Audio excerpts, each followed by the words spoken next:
Senior Bowl has come and gone. 4 Boston College players participate. 2 see their stock rise. 2 probably not so much.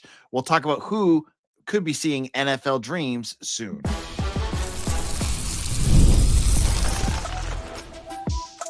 You are Locked On Boston College, your daily podcast on the Boston College Eagles. Part of the Locked On Podcast Network, your team every day. Hello, everyone, and welcome. This is Locked On Boston College, your team every day. I'm your host, AJ Black of Eagle Insider, part of the 247 Network. I've been covering Boston College for over a decade. If you're looking for Boston College news, analysis, and details on your Eagles, you are in the right place. Locked On Boston College is a free daily Boston College podcast available on YouTube or wherever you get your podcast. Today's episode is brought to you by Mazda. We put that same drive into every detail wins to define the moment, putting in the work that defines you. Stay tuned for highlights in this week's Moving the Game Forward. There's more to a Mazda because there's more to you. All right, we're here to talk about the Senior Bowl. 4 Boston College players participated, and there's no better person to bring on than Eagle Insider's own and our guests, as always, Mitch Wolfe. Mitch, how's it going? It's going well. This is where I actually got my start on the show. If we go back to 2021, when I was coming on, when Hunter Long went to the Senior Bowl, and I was down there in Mobile that year. So I guess that makes this 5 years? 5 years that we've been doing this. Woo! Wow, time flies, doesn't it? Yeah. I remember you reached out to me asking me to come on the show. I was like, sure, let's do it. Now 5 years later, you're on all the time. All the time. All the time. So we have 2 guys that I'm not going to spoil it. 2 that had their stocks rise, 2 that probably saw their stocks fall. And then later I'm going to talk basketball without Mitch. I'm not going to subject him to that. So I have enough mental health issues caused by Boston College sports when we just leave it to football. yeah. Well, yeah, I don't want to subject you to anything worse than this. So let's go over the ones that had their stock rise the most. And the biggest surprise to me has to be Quintayvious Hutchins. Q, had moments this year, but really wasn't. I mean, that whole defense, we didn't see much, and he looked dominant on Saturday at times. Yeah, when he was announced as an invite to Senior Bowl, I was pretty surprised because he had gotten the Shrine Game invite, and I thought that was a good level for him.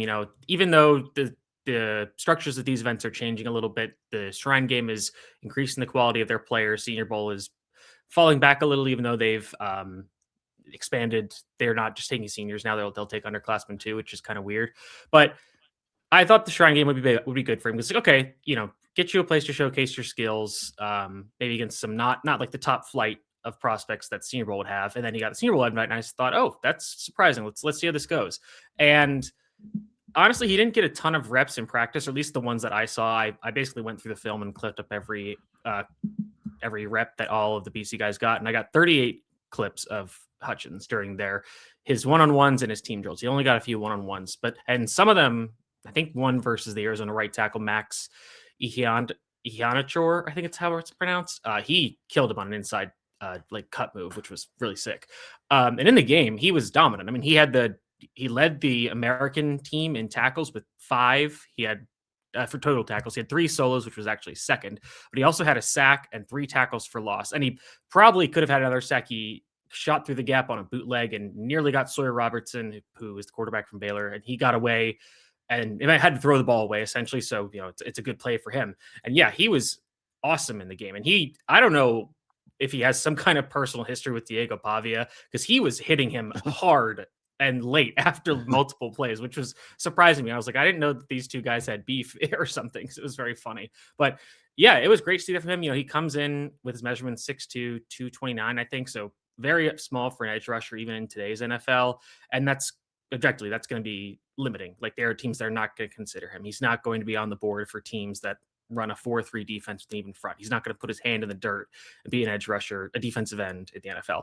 He's going to probably be limited to teams that are more in the 3-4 family who want a designated pass rusher to come in on 3rd and longs and get after the quarterback. And he showed in this game that he can absolutely do that. I thought he was pretty decent against the run too. You saw him improve as the week went on, as he got more reps in practice. And you saw him even just as the week went on, you saw him on the field more and more and making more plays. So you got the sense that he was getting up to speed. The coaches were like what they saw, so they kept giving him more reps, and he rewarded them with some really great plays. So we'll have to see if he gets a combine invite. I have to imagine he will with this performance, and I'll be interested to see what his testing numbers are, because when you are a player that is on the undersized side of things, you need to be a very good athlete because you need to have that account for, because everybody in the NFL is big. Everybody's going to be bigger than you.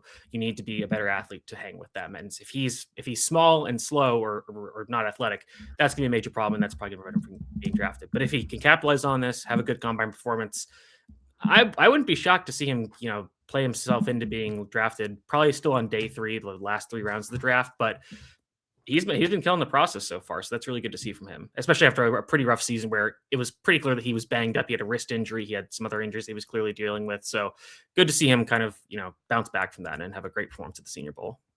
Yeah, I think that was something a lot of folks that were, BC fans were asking about. They're like, well, where was this Quintayvious Hutchins during the year? And I think if you remember back to those injury reports, and if you remember, I think there was one episode Mitch was on where I sang it like the Animaniacs. It was the Georgia Tech one, I think, because it was only there because Georgia Tech's only injury was the backup long snapper. Yeah. But I think he was buried on a lot of those, and I think he was always under the questionable. If I remember correctly, he was always either questionable or probable. But he was probably banged up for most of that season, and it was very clear he had 2 sacks the entire year. It's good to see him actually get out there and really. He basically had 2 sacks in this game alone, which was pretty interesting. It's an all-star game, so basically. To your point, I think he was like, oh, where was this Hutchins? And if you, again, with the injuries as a caveat, you also look at the rest of the defense. There were not a lot of good players on the field with him. A lot of other guys were injured. He was the guy after Dominic Zaraku left, and defenses were clearly game planning to take him away. When you're at the Senior Bowl, you can't really do that because he's playing on a defensive line next to guys like Caleb Banks, this big defensive tackle from Florida, who's a very interesting prospect. Zion Young, a defensive end from Missouri, who I think he won defensive MVP or something. LT Overton, a really good defensive lineman from Alabama. So you've got all these guys, and you can't really game plan for any one player at this kind of event unless you're playing a guy like, I remember when Aaron Donald went to the Senior Bowl and he was literally unblockable, and that's Aaron Donald. So that's what happens. So instead of Hutchins being the guy, he's like the 4th or 5th guy that you have to worry about. So he gets some better matchups. He had some really good plays. The one that went viral last week during practice was when he hit Austin Barber, the left tackle from Florida, with this kind of Euro step juke move, and Barber basically slipped and fell on his butt, and Hutchins would have gotten a sack, but it's practice, so they don't sack quarterback. But yeah, a great week from him, which was really cool to see. All right, let's talk about the other one, Lewis Bond. Lewis Bond, I talked about on Friday's show, and I kind of previewed just from the workouts that he was, already catching a lot of attention, and there was a lot of scouts, or I don't know if you call them internet scouts or whatever, that were like fawning all a lot of people like me. There were other versions of Mitch that were fawning all over him. What else? How was his weekend? So if you look at the stat sheet, Lewis Bond didn't have a catch in the game, and when you see that, you're like, okay, that's disappointing because if you would say somebody showed out at an all-star showcase, you would expect that they would have some production. He didn't have that. I don't even think he was really targeted in the game, and he did play a decent bit. Like, I know he's on the field for their first drive on some run plays, and then I think he played later in the game again. No targets, no catches. So you're like, well, how did he prove himself? If you watch the practice tape, he's not getting targeted very much. I think in teamwork, I think he only had maybe 3 or 4 targets on 40 or so plays. But if you look at the one-on-one work and you watch him as a blocker, this is a guy that I think really helped himself this week, where there were a few clips of him going against Dalen Everett, who's a senior quarterback from Georgia, very good player. And Bond beat him multiple times in different routes. He beat him with a curl route, beat him on a go route where he made a back shoulder fade catch, which was awesome. He was doing really well against Julian Neal, this corner from Arkansas, who's like 6'2", 215, like this huge corner. He beat him on this corner route for a touchdown in the red zone in practice. And yeah, pretty much whenever he got thrown the ball, he was making a good catch because I think he was pretty wide. He was decently open. One play where he got interfered with. So, actually, I guess both of the times he didn't catch the ball, he was interfered with in practice. So that's good to see. And then when you watch the game, he is doing yeoman's work as a blocker. And I forget who the actual play caller was for his team in this showcase, but they were running a lot of crack toss plays where they basically would have Bond aligned close to the formation, like kind of off the tight end a little bit. And he comes to, when the ball snapped, he basically cracks the defensive end from the side and pins him inside while they pull the guard and the tight end around to lead. And he was cracking defensive ends and shoving them into the backfield multiple times. Hey, there was another big run that popped that he was basically the lead blocker on. So he's doing all this tough work. And, it's hard to distinguish yourself with these things because there's so many receivers. They're trying to get everybody reps in the ball and everything. And for a guy who, again, didn't get any targets in the game, didn't have a ton in practice, I thought he really showcased his skills as a blocker, being willing to do that kind of work. And again, it's a game. It's like practice in a game that, it's not a real game, but he's doing like hard physical stuff that not a lot of guys are going to do. And all these guys are like trying to make these highlight catches and whatever, but he's doing the stuff that coaches are going to watch that film and say, that's a guy I want on my team because he's doing the dirty work.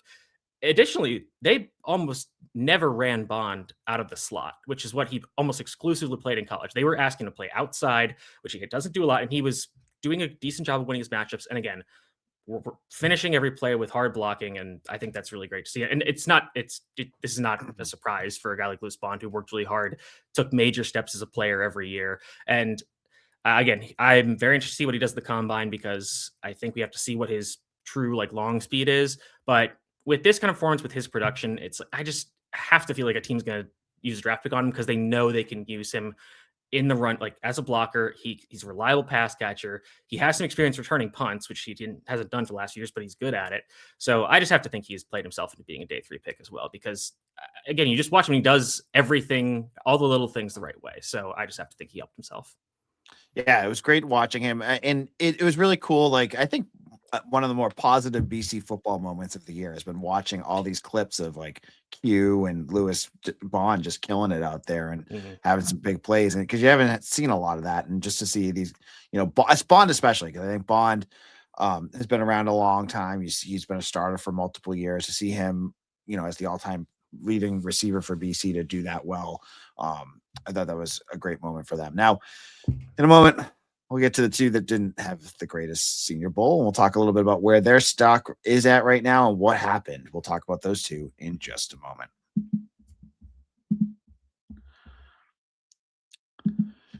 It's the last call for football on FanDuel. One final Sunday, one last kickoff. The final chance to get in on the action before the NFL season officially comes to a close. This is Super Bowl 60, and FanDuel is making sure you're right in the middle of it with a special offer just in time for this biggest game of the year. Whether you're backing the favorite, riding with the underdog, or building one last same-game parlay, this is the game everyone's been waiting for. This is where predictions turn into plays, stats turn into storylines, and every snap feels bigger. It's the perfect way to cap off the season and make the Super Bowl even more exciting from kickoff to the final whistle. If you're a new customer, bet just $5 and you'll get $200 in bonus bets if you win. Make it count, because after the Super Bowl, the season is over. Last call for football on FanDuel, an official sportsbook partner of Super Bowl 60. Visit FanDuel.com to get started.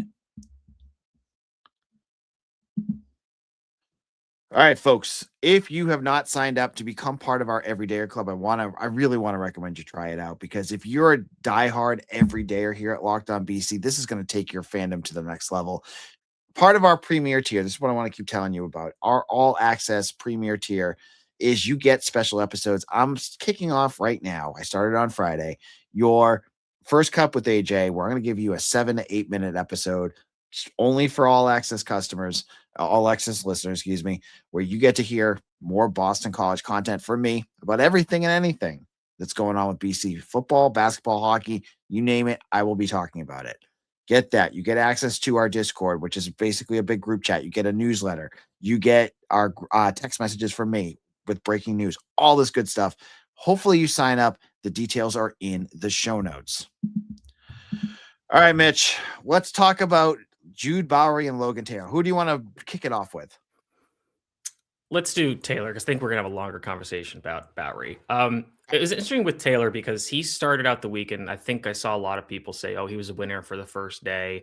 He had a great rep against Caleb Banks, the aforementioned defensive tackle from Florida, where he just stonewalled him in a one-on-one rep, and that was very impressive, given that Banks is probably a top 75 pick at least, and there's some hype about him being a first-round pick. He's extremely physically talented. He's just had some injuries and hasn't put everything together yet. But as the week went on, I thought Taylor kind of struggled more each and every day. A lot of his one-on-one reps were not very good. He got beaten by a lot of different kinds of players. Like, he would get beat with speed, he'd get beat with power, he'd get beat with technique. So that was pretty rough for him. And he was pretty much only playing guard, mostly right guard. There were a few reps of practice at left guard, but it was mostly him on the right side. And in teamwork, I just didn't think he really distinguished himself. He got beat in pass protection a few times. There was one play where they had him as a puller and like in a pretty standard run concept that BC runs all the time, and he got knocked on his butt by a linebacker who's like, 70 pounds lighter than him, and he like didn't even see him coming. Which I'm just like, you're a guy who's played 3,000 snaps, and you don't anticipate the linebacker coming downhill. That's pretty rough. So I thought he had a tough week. I thought the game was okay. Just watched back again today, and he was fine. Wasn't his best, wasn't his best work, but it was okay. But I think the totality of the practices is going to be troubling for him, given that I think his big quality is that he's played every position except center, and he's done them all decently competently, depending on who you ask. But it was rough for him. I thought he got exposed several times, and I think it's a lot of technique issues for him. And there's a person on Substack or I guess in football world, Brandon Thorne, who is like an expert in evaluating trench players. And for what it's worth, he usually loves BC guys. He's loved Christian Mahogany. He's loved Dodds Trapillo. He loved Kyle Hergel. Like, he loves these guys. But he was not a big fan of what Taylor and Bowry did at the Senior Bowl. And so this is from his Substack, which is Trench Warfare. And he ranked and tiered all the offensive linemen at the Senior Bowl. And Logan Taylor is the second to worst one in his rankings. And what he wrote is in a one-liner, and it's behind a paywall, so I'm not going to read everything he says, but I'm just going to read these one-liners. He said, play strength flashed early, wide base and heavy feet repeatedly exposed by basic counters, recovery ability never stabilized. So basically, Taylor would get beat very quickly by, he wouldn't have his feet set, so he'd get bull rush back, or he would set his feet too early, and then a guy would just go around him, basically. So that was a pretty rough going for him. Okay. Well, there. Yeah. You have always said that you think he would be a better tackle, correct? In college, I think in the NFL, he's definitely going to have issues with like speed. And for what it's worth, him and Bowry both measured in very well. I think they both had 34. I think Taylor's arms were 34 3/8 of an inch, and Bowry was 34 and a half. So good arm length to play tackle. I just think his feet are a bit heavy, and we'll get to Bowry, but he doesn't move as well as Bowry. So I think that's more of a college projection than an NFL one. I get moving him inside for the NFL. I thought he was good enough to play tackle in college. Undrafted free agent at this point, probably. I don't know. I always have Jack Conley on my mind when we have this conversation, because I'm like, he's still way better than Jack Conley. So, and Conley was an undrafted free agent. So it's kind of a thin tackle class. Guard, it's a little bit better at the top. Actually, then the middle rounds really lightens up. So I think you could see him get drafted maybe in the later rounds, but if he went undrafted, I would not be shocked. Well, there's the Miami Dolphins that just hired Matt Applebaum, and maybe they would love him in like the 7th round or something. I mean, they're getting the band back together, so with everybody. So we'll see. Let's talk. Jude Bowry has been an enigma. I think. I don't know. That's kind of just how I think that's very fair. Because the beginning of this year, I think it was The Athletic that had him as a first-round draft pick. Mm-hmm. And, not to knock the kid, but, and I've loved talking to Jude. I think he's a great interview and all that stuff. He's had a tough last 2 years. I've watched him get hurt a few times. He's always banged up. And just like you said with Logan Taylor, there's a lot of press for this offensive line, and his specific spot, it feels like, has been kind of inconsistent, but still there's a lot of buzz about Jude Bowry. So talk to me a little bit about him. Yeah. And to bring up the mock draft thing, like Brugler is getting, and goes for everybody, because the people that are in the higher echelons of that part of the industry, like they're getting information from talking to agents, to GMs, to front office people, who are like, they're not like asking for specific players, they're saying like, who are guys that you've like scouted in advance that you like and think could have a big year. And that's how they get these names put together, these advanced mock drafts. It's not like, their teams aren't building their boards out that far in advance. But right. With Bowry, when I would watch him, it's like, okay, I get where they're coming from with that, because on tape he shows incredible athleticism and foot quickness. And to play offense tackle in the NFL, you need that, and you need long arms. And he has both of those. He can get out of his stance very fluidly, very quickly, cover a lot of ground, which allows you to take away the best edge rushers by cutting off their rush lanes and getting them upfield, up past the arc, past the quarterback. The problem for Bowry is that he has severe lack of play strength and his hand technique is very inconsistent. So he would get in front of guys, but then he wouldn't know how to contact them, how to engage his hands, or if he would, he just didn't have the strength to contend with them. We saw him have basically in his first real action, when he stepped in for, I guess it was Logan Taylor against Florida State. And to be fair, it's Jared Verse, but Jared Verse just threw him around like a rag doll a few times. And again, Jared Verse is a very good NFL edge rusher, but if you want to play in the NFL, those are the guys you're going to play against. So that was concerning for me. I was like, okay, that was 2 years ago. It'll get better. It didn't really get better. And part of that is him having these consistent injuries, which is a problem that teams are going to flag. They're going to, it's hard to say because it's like, okay, he hasn't had a consistent one injury or one big one, but it's just always these nicks and bumps and bruises. So it's like, okay, well, if this is happening now, it's hard to believe it won't happen when you're playing against bigger, faster, better players. So Bowry at the Senior Bowl, they mostly played him at right tackle, which I found kind of surprising. And I think they move guys around to like try to put them in, to see what they can do, to put them in different positions, see how they react. But I think you could tell he wasn't as comfortable. And despite what he said in the media availability, where he compared playing the two tackle positions to just wiping with the other hand, which I've only ever heard that expression by offensive linemen talking about on different sides of the line. But I think you could tell with his pass sets, like he wasn't sure where his landmarks were supposed to be. So he would overset, he'd get too wide and then the guy would beat him on the inside. He wouldn't get out enough. Then they'd get him around the corner. There was one rep where Zion Young, the edge from Missouri, just put him on his butt, and that happens everyone like in the Senior Bowl, especially in the early days when guys are feeling each other out and they're on a new field, so mistakes like that happen. But it was a pretty rough game for him. I think he gave up at least 2 strip sacks. He might've had a holding penalty too. It was just rough. Like he just didn't really ever look comfortable with like where to be. And again, this was all playing right tackle instead of left. So, and I know some people like him. I know some people thought he started out the week pretty good, and he had some better reps here and there, and you can see the athleticism on display, and that's great. But it's like, okay, well, you can't engage with guys and you can't get your hands where they're supposed to be. That's a major problem. So back to Brandon Thorne's Substack, his line, he had Bowry one spot above Taylor. He said, persistent overextension, slow redirection, and poor set points. Clean edge losses snowballed across practices. And that's a pretty apt description. Because when you were just watching the tape, it's like, okay, he's getting beat again. He's getting beat again. He's getting beat again. And he never looked comfortable as a run blocker either. He wasn't getting a ton of push. He wasn't engaging guys with a ton of like aggression or physicality in the reps that I saw. So pretty disappointing from him.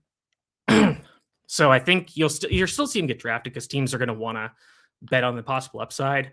But I think he's going to have to really save his stock at the combine, which in theory he should kill. Like he should be great at the combine and that'll help. But I think teams are going to be wary about, using a very high pick on him because he is a pretty risky prospect at this point. So I got a question for you. Offensive line struggled at times this year. And I think there was hype that they would be okay this year. The issues that you saw with Taylor and Bowry, does this kind of like combine a little bit to like showcase a bigger picture of what happened earlier in the year? Or do you know what I mean? I don't know. I'm not sure I would say that. I think, they're not perfect prospects. Like they'll have their mistakes. And, I think Will Campbell from the left tackle for Patriots had this quote last year on draft time where he said, if you mess up 3 times in your day job, it's fine. But if I mess up 3 times in mine and I give it 3 sacks, I'm working at Amazon the next week or something. So when you're playing offensive line, like you're going to get beat every once in a while. It happens. But I think with them and the struggles early in the year, especially in the run game, I think that was more. Honestly, I think the issues at center were a big problem. I think Dwayne Alec was just really struggling and the center does so much for what it's worth, for the last while, BC has had good center play. Yeah, it's Lindstrom and Kendall. And Kendall. Yeah. So you've been able to rely on those guys, and now it was a significant drop off in talent. Like again, Kendall is on an NFL roster, and Lindstrom was on NFL rosters for a bit. He was playing in the UFL, and Alec was just not at that level. And that was a big problem. Like, and again, there were times where there are clips I sent you where he was just getting detonated into the backfield. It's like it's not even that you're like losing your rep; you are getting destroyed. And I think that hurt a lot of their run game early in the year because they couldn't run up the middle. Basically, they make the switch to Crowns, things get a little bit better. They work some guys, but by the time they kind of figured stuff out, this season was already kind of down the drain, and they were having quarterback issues. The rest of the offense was having problems. So, okay, I think So I would say no, just because it's such a complex issue. There's so many variables that go into it, but it's part of it. Those guys having their issues and having struggles.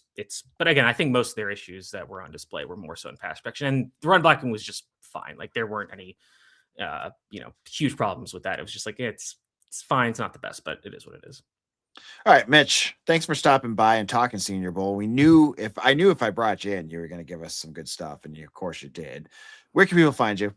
You can find me at Mitchell T. Wolfe, WOLFE on Twitter. You can check out my work at Eagle Insider. We'll have a write-up of the Senior Bowl with all of my clips. I have 124 clips from practice, and then hopefully I'll be getting to game film soon. So I'll put those in there. So we'll probably be up to like 150 at least, probably more. So we'll put those in for the players, and I'll kind of write up what I saw, have some film examples of what I'm talking about, which is where they struggled, where they performed well. And yeah, that's where we'll have that. And then I'm still breaking down transfer film, which has been actually kind of fun, just getting to know those players from a football standpoint. Probably about a third of the way through the class now. So yeah, just check out our work there. Yeah, and we've got a ton going up on Eagle Insider. I'm doing a talking with transfer portal home writers. So guys, I just had one up for Christian Phillips. I talked to the Michigan State guy about him. Everyone, I'm trying to find people. Tennessee State's a little bit iffy, but I will work on it to find. Yeah, the North Carolina Central board isn't really that active. I feel like I can find an HBCU writer somewhere that could probably. I'm guessing. I'm working. I'm going to work on this. I can't guarantee everything, but I can guarantee this. In a moment, I'm going to talk about Earl Grant. You're not going to want to miss this one. I'll be back in just a moment.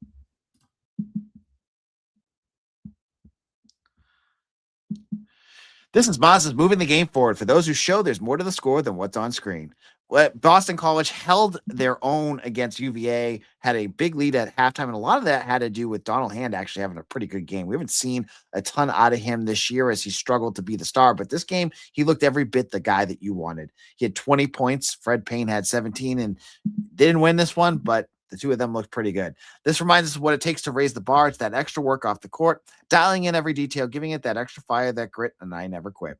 We put that same passion into every model. Highlights make the real. What it took to get there makes it count. There's more to Mazda because there's more to you.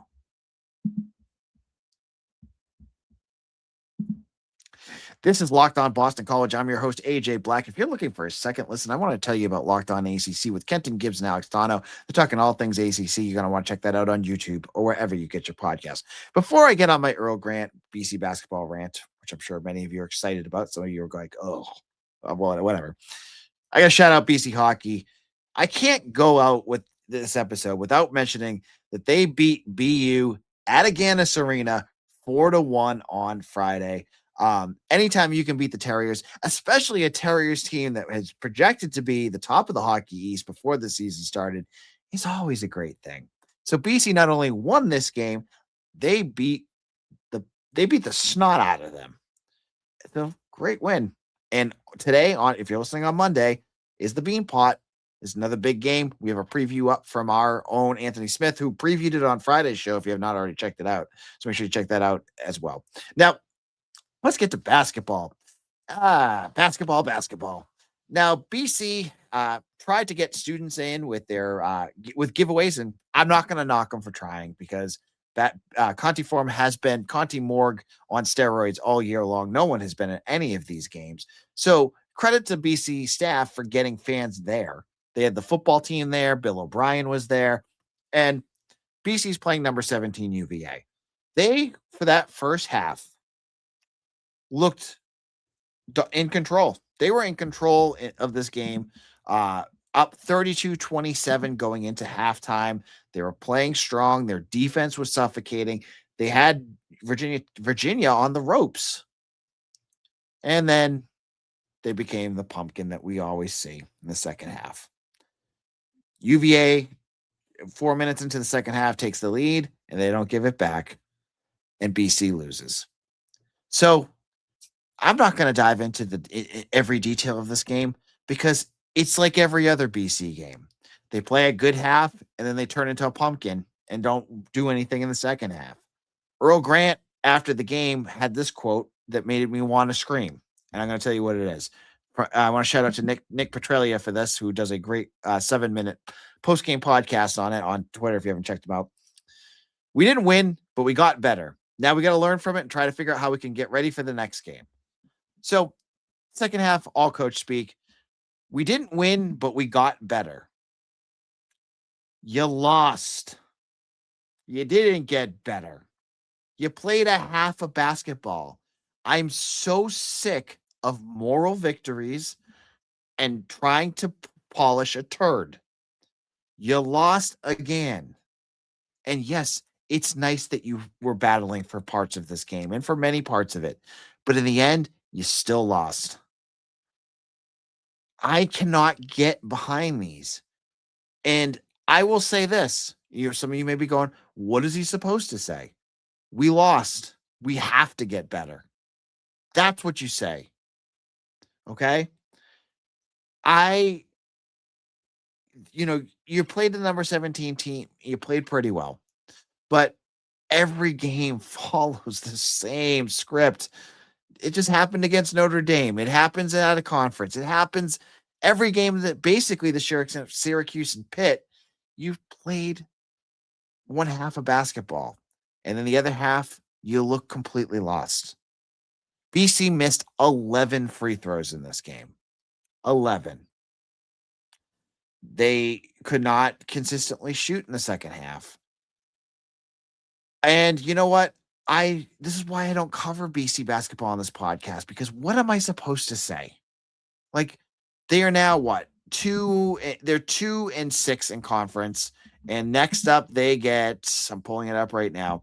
They get Duke. Number 4, Duke. On the road. Yep. I don't know what else to say about BC basketball. I saw that comment about we got better. And I said to myself, you did? What did you do better? What did I miss? Because playing a half of basketball is not getting better. It's doing what you've always done. And that's been mediocre to bad basketball. Sorry. Just see it. I call it how I see it. Some of the folks out there that listen and get mad at me about this, hey, this is my show. This is what my thoughts are. And I'm disappointed again. I do not leave watching that game thinking, oh, they got better. I'm like, nope, same old thing, whatever. That was nice that they kind of almost, they were leading in half, but they lost. I don't think any fan is excited about winning for half. I just don't see it. Anyways, I'll be back tomorrow. Later this week, I have a special guest, hopefully, to come on, Gio Colada, to talk about lacrosse. I got to nail down a date, so I don't want to give that away. Again, if you've not become part of our All Access Club, you need to join that now. Again, the details are in the show notes. I'm going to be recording a fresh new First Cup with AJ right after this. I'll be ready for you in your podcast feed right in the morning. So hopefully you take care of that. And I'll see you tomorrow for another episode of Locked On Boston College, your team every day.